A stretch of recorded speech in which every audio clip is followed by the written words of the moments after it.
Hello, my Aloha tribe, and welcome to the Aloha Perspective. Happy Tuesday. Sorry, I threw myself off because yesterday I decided to take the day off, which means that all our self-love lessons have shifted by a day. So it instead of being Monday, Tuesday, Thursday, this week it's going to be Monday, Tuesday, or I'm sorry, Tuesday, Wednesday, and Thursday, which means that Wednesday will also double as not only a love lesson, but self care. Whew, I'm tripping over everything today, aren't I? So, anyways, let's get rolling. So, I have the affirmator stack that I've been starting with as far as the self love goes, because it is about love and relationships, which is exactly what self love is. It's a love relationship with yourself. And also because I believe, from my perspective, that when you have a good, healthy self love, it allows you to really kind of open up and love other people and as well allow yourself to be loved. So let's get rolling. Listening. So you have the little mouse with the elephant, right? That's a story in itself. So I activate my receptive side and become an engaged, intuitive, professional grade listener. Supercharged listening gives me the ability to not only hear the words others are saying, but also to perceive the emotions hiding between their words. Armed with this knowledge, I'll be in a great position to give them exactly what they need. And then the snarky part of the card says, or if I prefer, to dominate the planet. Don't dominate the planet. Dominate your own world, but don't dominate the planet. So again, listening. I activate my receptive side and become an engaged, intuitive, professional grade listener. Supercharged listening gives me the ability to not only hear the words others are saying, but also to perceive the emotions hiding between their words. Armed with this knowledge, I'll be in a great position to give them exactly what they need. Good morning, baby sibling. So, I really like the card. I know you're probably thinking, but Shelley, what does that have to do with self-love? When I truly believe that when you have a healthy self-love, you open up more to help people. You open up more to be more receptive to people. You're not worried that no one's going to hear you, because they are. You know that in your heart they hear you, but that you really kind of need to listen to them as well. So it's a fine line of me tying listening into self-love. But like I said, when we have a very healthy self-love, again, it really kind of opens us to so much more. It opens our heart, it opens our emotional support for other people, and it gives you the space and the comfort of knowing that when you need someone to listen to you, they too will be there. Okay, so let's get rolling. Just as I mentioned again, I did not do a self-love lesson yesterday, so today will be self-love lesson number 10, and it'll be Tuesday, Wednesday, Thursday. Next week we will go back to the regular format of Monday, Tuesday, Thursday. But this week again, Tuesday, Wednesday, Thursday. So again, tomorrow will be self-care and a self-love lesson. So we'll do the ritual deck. We'll talk a little about some of those, and then I'm going to figure out how to. I'm liking the lesson for tomorrow, so I'm going to figure out how to tie that in together with the self-love and the self-care. All right, so lesson number 10, how can you set better boundaries in your life? How can you set better boundaries in your life? This is a huge one for self-love, because a lot of times we think self-love means I have to love everybody around me. That's not necessarily true. You may choose to love the people around you, but maybe you don't want to be around them because you have boundaries. You've had to set boundaries. And when we talk about boundaries with our self-love, it's because there's always going to be somebody in the world, whether you know them or not, that is going to try to tear you down. And a lot of times it's not even a conscious thing that people do. Some people just do it because they don't feel good about themselves. They don't feel good on the inside. It's not a proven stat, so it's just, when I always say 9 times out of 10, But I would honestly say that the majority of the people that say nasty things to other people, it's not about the other person. It's about themselves. It's about maybe guilt they're feeling, a lack of self-love they're feeling. Maybe they're not taking care of themselves, like the self-care, and maybe they're not taking care of their mental well-being. It can be a myriad of things across the board. And the hard part about that is that when it's learning self-love and really kind of retaining it is not always easy. It can be very hard because, a lot of times when whether you've suffered trauma or not, there are people who didn't go through anything traumatic. They may have had the best childhood, but even one bad relationship could have made them question everything. Because, people can be mean, people can be cruel. And like I said, when somebody else is suffering and they're not taking care of themselves, they are usually going to take it out on somebody else. Because what is the saying that I share a lot on here? Hurt people hurt people. I think some people just do it for sport because they think it's funny. And those are usually the trolls that you find online because it makes them feel good to bully somebody. But a lot of times, again, that comes from a place of maybe the trolls online are people that have been bullied. So they're just, they just decide, well, I'm going to be an asshole to somebody else and I'm going to hide behind a fake avatar. I'm going to hide behind a fake profile. And that's how they get their kicks. That's how they make themselves feel better. Is that the healthiest way? That is the least healthiest way to do it. Because all you're doing is continuing that cycle. You're continuing that ugly cycle. Sometimes we're hurting, and so we try to fix people. And we can't do that either, because people have to fix themselves. We can listen. We can let people lean on us. We can be the best support person that we can possibly be. We can answer when we're asked, what would you do? And most times, just say, well, what I would do is, don't say what you should do. No, what you would do may not necessarily work for somebody else. But when you put it that way, when you say, well, in my situation, if I were in that situation, I would. And you're giving them options, you're giving them ideas, you're giving them things that they can kind of sit on and think about and decide if or not that will work for them. But, the real question is in here, how can you set better boundaries in your life? Oh, my tummy's growling. How can you set better boundaries in your life? And I think that's something that's very, very good to explore. When you have self-love, you don't become concerned with what other people are going to think anymore about you setting boundaries. I mean, it might hurt a little when you have to set a boundary and people don't understand why you're setting that boundary. I hear it a lot. It's family. Okay, so when you have to deal with family, you have to deal with family. But when you don't have to deal with family in a contained setting, you are allowed to choose to set these boundaries. You are allowed to choose that fence that you put up because it's for your own protection. It's for your own safety.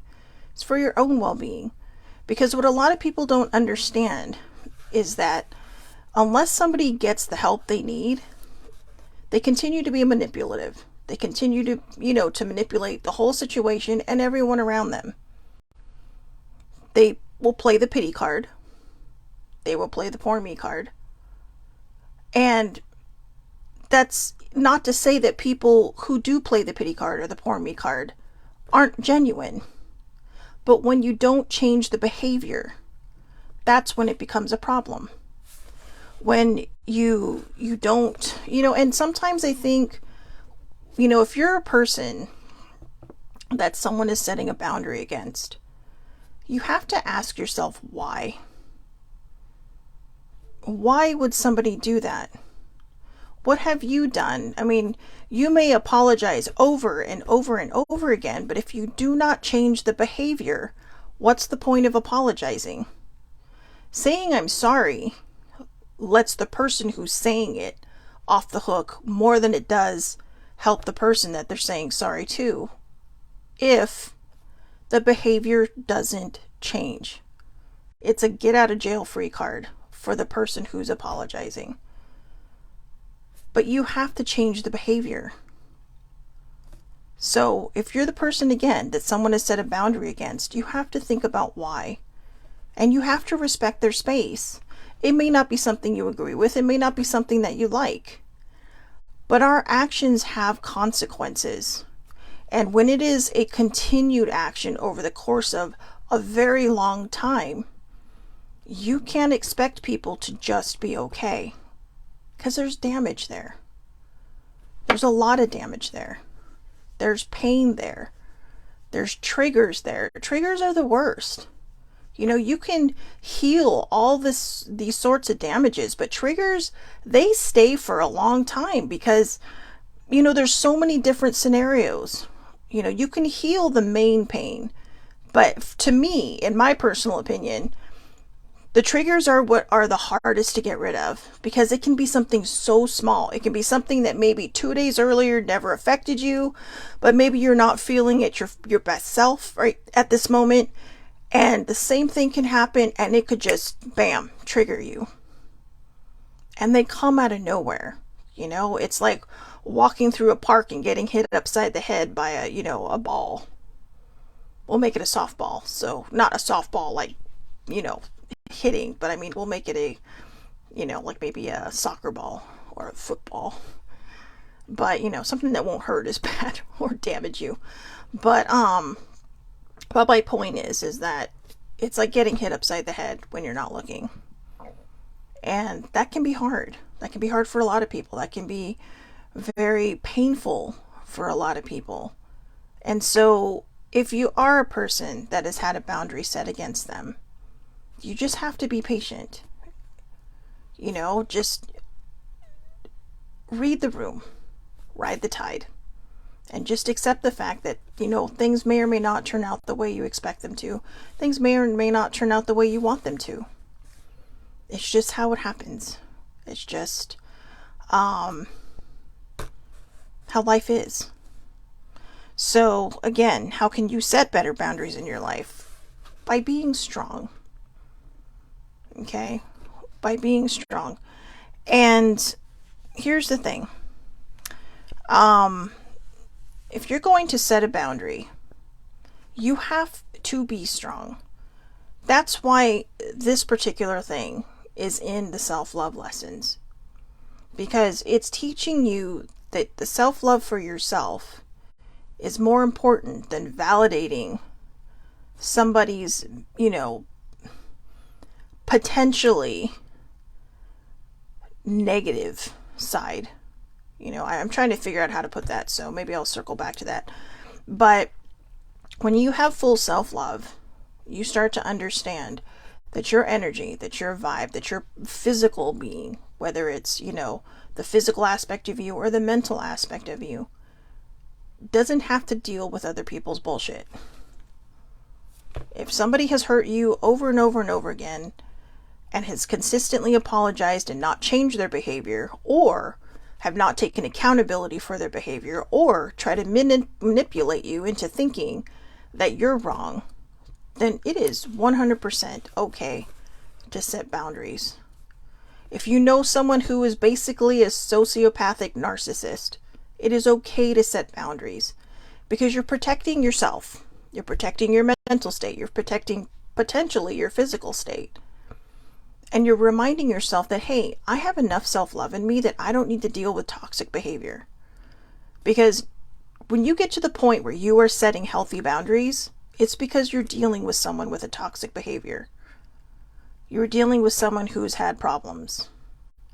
I mentioned this on a very different level, that there was somebody I used to hang out with all the time, and all they did was consistently pick on me. Constantly putting me down. And then when I would stick up for myself, they would say that I was being rude. They never took accountability for their actions.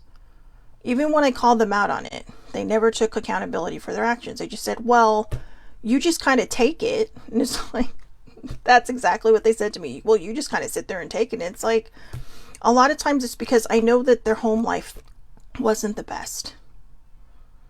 It was very stressful and it was a struggle.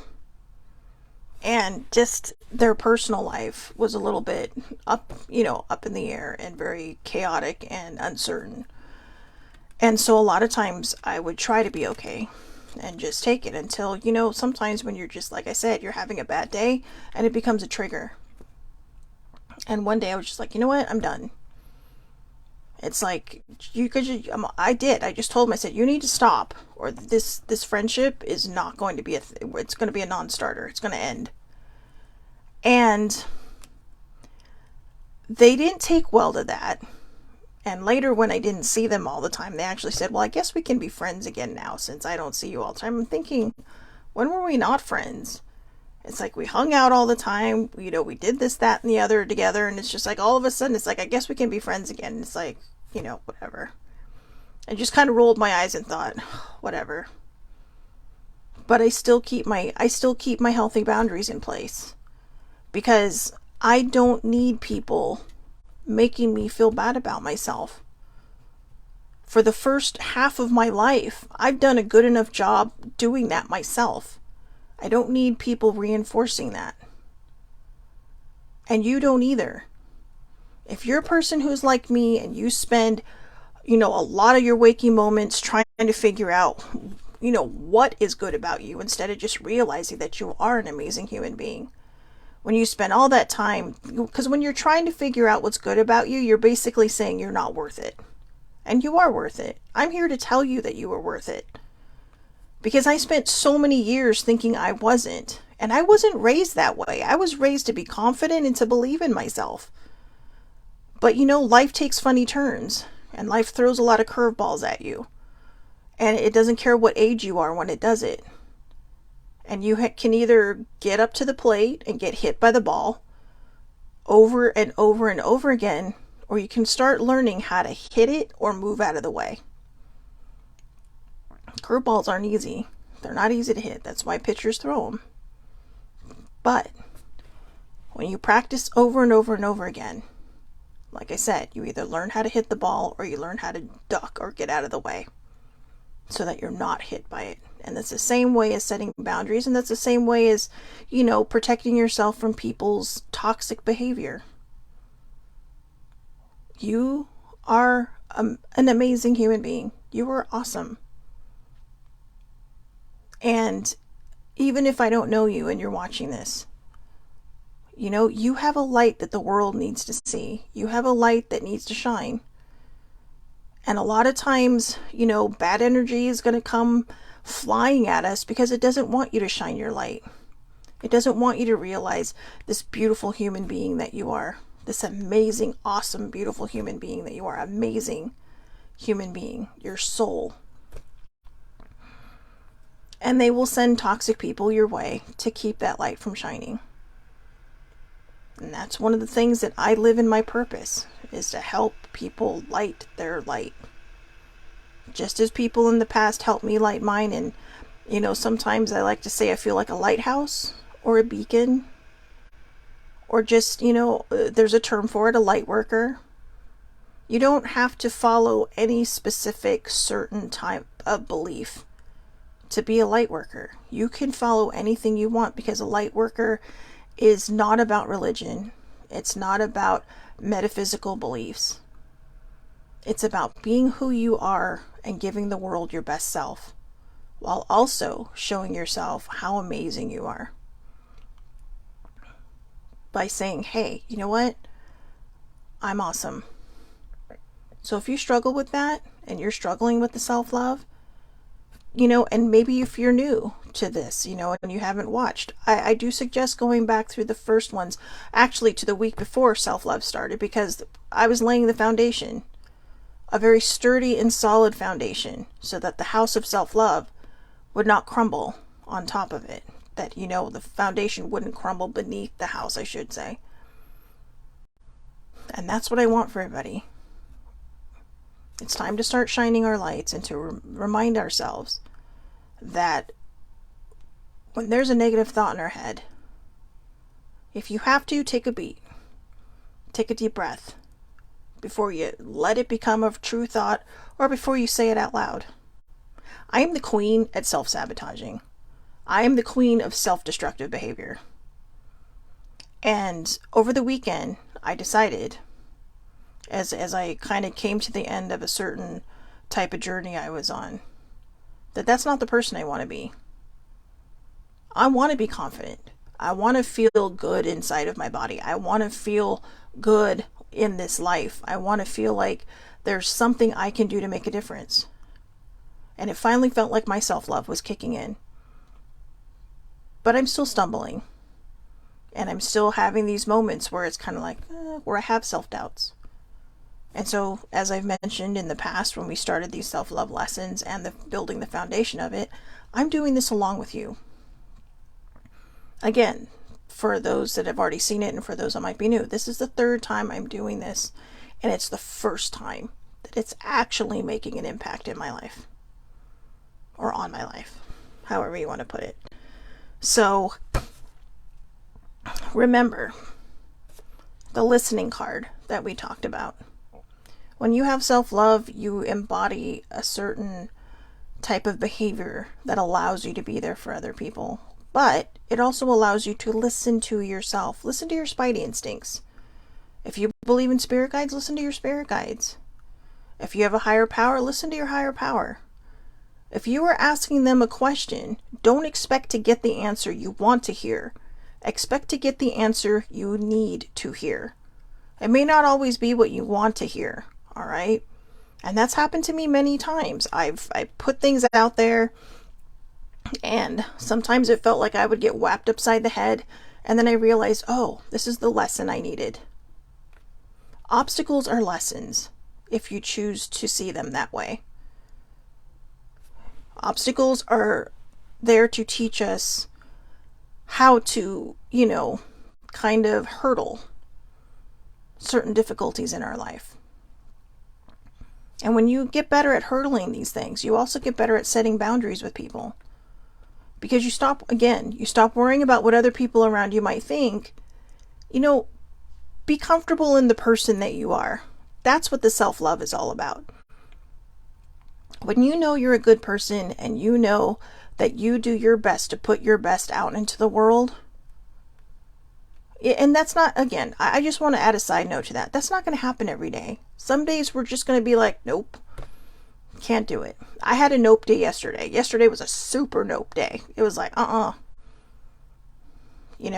decided off the top of my head, I'm gonna feed my feelings today. And yes, it's emotionally eating, but I was very aware of it this time. So it's a trigger I have to work on, but at least this time I was aware of it. And because I was aware of it, I was able to control what I did. How much I ate, how much I didn't eat, what I ate. And it was a different feeling because it felt like a normal person feeding their feelings, having that comfort food. It didn't feel like an emotional eating thing. Yeah, I was kind of feeding a sadness or feeding a feeling, but I wasn't filling and feeding a hole inside of me. I was just feeding a fleeting feeling. And it was comfort food. For the first time in my life, I can actually say that when I emotionally ate, it was about comfort food. It wasn't about emotionally eating. Wow. Okay, so see, this is all hitting me now. Because I was kind of shaming myself about it yesterday. But now I realize that was my obstacle. It was to show me this is what comfort food is about. This is what comfort food means. Because I wasn't feeding a hole. I was just feeding a feeling. Wow. I have to tell you, that's kind of a cool revelation on my part. That's kind of exciting. That is. That's kind of exciting. That's something I'm going to journal about when I'm done. But, it was a rough weekend for me mentally. And I think in that, sometimes we just, that's what we have to do. Sometimes we just have to get to know ourselves. And that's what self-love is. That's what setting boundaries does. When we set healthy boundaries, we have the opportunity to get to know who we are and what we're made of and all of the strengths that we have without somebody manipulating the shit out of them and trying to tear those walls down. Like I said, no matter what you believe, whether you believe in a higher power or not, whether it's an internal feeling or an external feeling, something is always going to, if you struggle with self-love, something is always going to try to tear you down because it doesn't want you to succeed. It doesn't want you to put your light in the world. And I'm here to tell you, think of me as like a lighter or a match, all right? Or the person that has the lead torch, right, in the cave. And you're lighting all the ones behind you. And what are you doing? You're lighting one torch, they're passing it back. I posted a great meme the other day. It says, how do you spread your light in the world? And it showed a little person with their light walking into a group of people. And then in each box, each person, you know, the two people they're talking to are talking to other people, and the light spreads. And that's my goal. My goal is to share what I've learned on my journey. It's to share how I have been able to overcome a lot of different obstacles, a lot of really terrible obstacles and traumas in my life, and how I'm learning to recognize my triggers a little more. Even if I spout off, a lot of times I realize now when I spout off, it's like, oh, that's a trigger. And doesn't always mean I can take something back. But before I spout off now, if I'm able to, I will try to take a beat. I will try to take a deep breath and go, oh, is that a trigger? Or am I really mad? Am I pissed? And that's what I'm learning with my self-love. And I can honestly say I've become a lot more calm. I become, I mean, I have my days. Everybody has their days. You are not going to be perfect, okay? I think there is a misconception that if you were to be a light worker in this world, or just somebody who just spreads this joy to everybody, okay? You know, we'll step out of the metaphysical and spiritual terms for it and just jump into it. If you're a person that wants to spread your joy and happiness, you don't have to be perfect. You are going to have bad days. We're human. This is what happens. No matter what kind of DNA you think you have, no matter where you think that your spiritual soul roots end up, you are still a soul. You are still a being of this universe. And you are going to have bad days. It's okay. Don't beat yourself up for it. Try to figure it out. And then move on. Move forward. And take the time you need. Everybody thinks, oh, well, you know, you'll be better tomorrow. Well, I am better today because yesterday I knew I would be better today. But I also kept it in the back of my mind. If I don't feel great, I'm going to have to take some more time to work this out. But I'm learning a lot about myself, and I'm learning that, hey, you know what? It's okay. Today is a new day. And today is a good day. And because I did what I had to do yesterday without shaming myself, without making myself feel bad about anything, I'm able to move forward into today with the full knowledge that what I want to do is just spread the joy and happiness.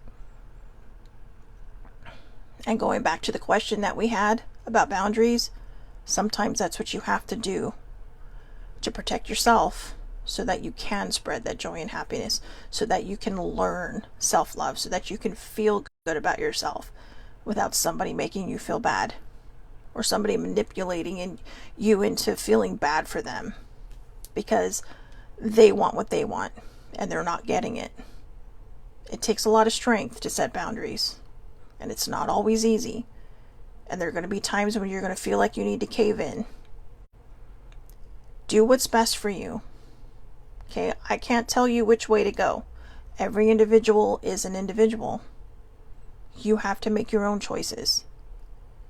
But just know that when you have full self-love, that you deserve a life without people who are going to constantly try to manipulate you or make you feel bad about yourself or make you feel bad about their situation, so that you do feel, you do pay attention to them. It sounds like it's selfish.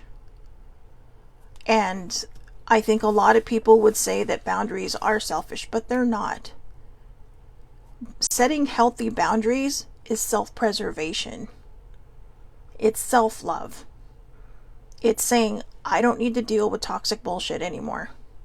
I did that for years, or I did that for however long you did it with. It's about putting yourself first so that you can be there for everybody else around you. It's basically taking your cup and saucer back and saying, you don't get to hold my self-esteem hostage anymore. I'm taking it back, and I'm going to fill my cup with good people around me. Okay? So, I hope everybody has a wonderful, wonderful day. Tomorrow, again, will be self-love lesson number... Oops, I marked the wrong thing. Self-love lesson number 11 and Self-Care Wednesday. Woo, it's a double whammy. So, Thursday will be a fun one. But tomorrow is going to be an interesting one. It is going to be an interesting one, and I don't think it'll be as hard as I think it is to tie it into Self-Care Wednesday, because this self-love and this self-care are going to go hand in hand. So again, I hope everybody has a wonderful, wonderful day. Think about self-love lesson number 10 and how you can set better boundaries in your life. And, you know, I'm going to put this out there because it just hit my head, which means somebody's telling me to say this. You can set boundaries with yourself too. If you feel that there is a self-destructive or self-sabotaging side of yourself, you can just, as strange as it might sound, you can separate yourself out and say no. And the more you quiet that voice, see, something's trying to get me to not say it. The more you learn to quiet that voice, the stronger your self-love voice is going to get. Because it knows. It knows your soul and it knows your heart. And it's trying to tell your brain, we're going to be okay. Let's just do it this way. Okay, let's just take some chances. Let's just see what happens. Stop trying to control everything. All right, so again, I hope everybody has a wonderful, wonderful day for the last time. I'll see everybody back here tomorrow for self-love lesson number 11 and Self-Care Wednesday, 8:30 a.m. Pacific Daylight Time, Facebook Live. It is public. Anybody can watch. You can find it under my name, Shelly Marie Lucas, or you can watch the replay on YouTube under the Aloha Perspective with Shelly Marie Lucas, or you can follow my Facebook page, the Aloha Perspective, where I do post the video after. All right, so I hope everybody has a great day. Thank you so much for watching, and I will see everybody tomorrow for Self-Care Wednesday and Self-Love lesson number 11.